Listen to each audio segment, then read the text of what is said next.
the Secretary got involved, we remedied the situation. But that should not happen.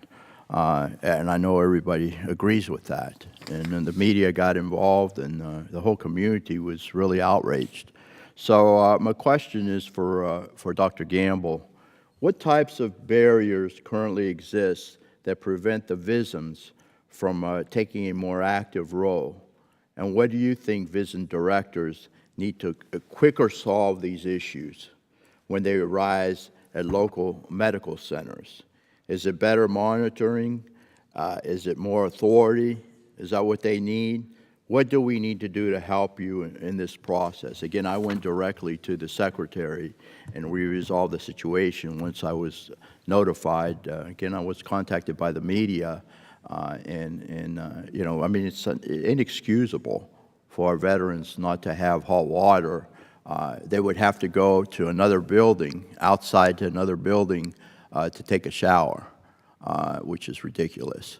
And then again, no real air condition or heat, for that matter, during the winter. So if you can answer that question for me, I'd appreciate it, Doctor. Thank you, Mr. Congressman. I appreciate the question.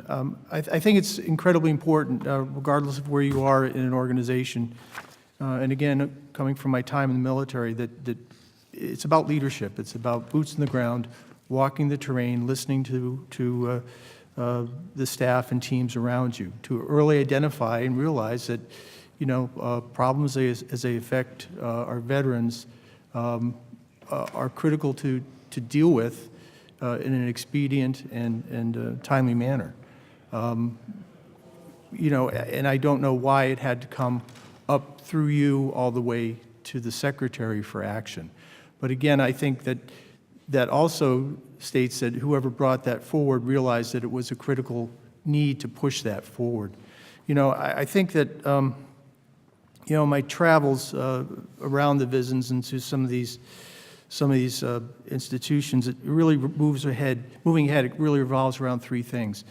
One of which is leadership, second of which is communication, and the third is structure, because structure really sets the culture, and I think it has a lot to do with culture and folks bringing these issues up in a sense of confidence that they'll be dealt with promptly and effectively that really will make the difference going forward.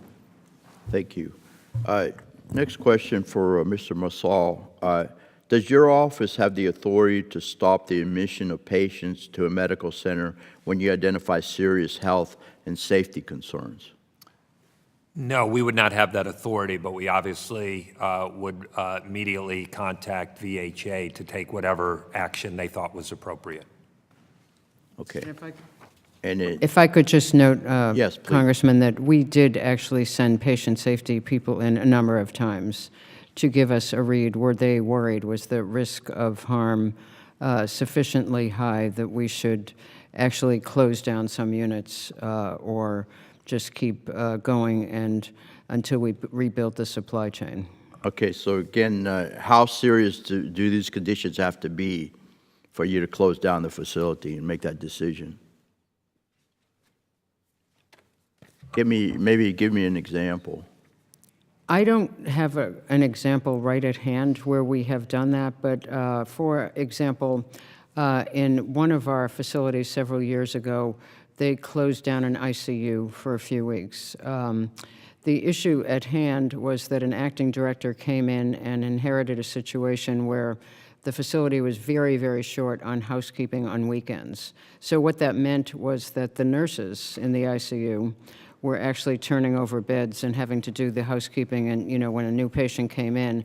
And the director became very concerned that they were making mistakes because they were exhausted. So what she did, which I think was exactly the right thing to do, was to close the unit for a few weeks until they could bring more custodial assistants in for the weekend so that the nurses wouldn't be trying to do 2 or 3 different jobs. Okay, thank you.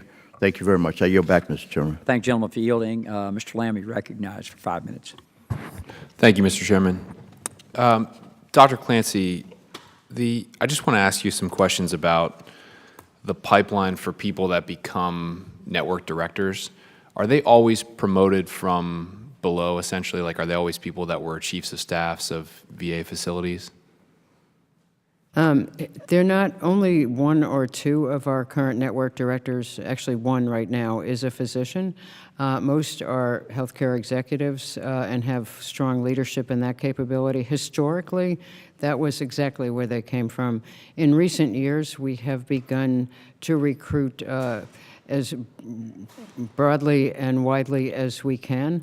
So, there's advantages to having people who know the system and have had experience, and several of our most recent network directors who I think are really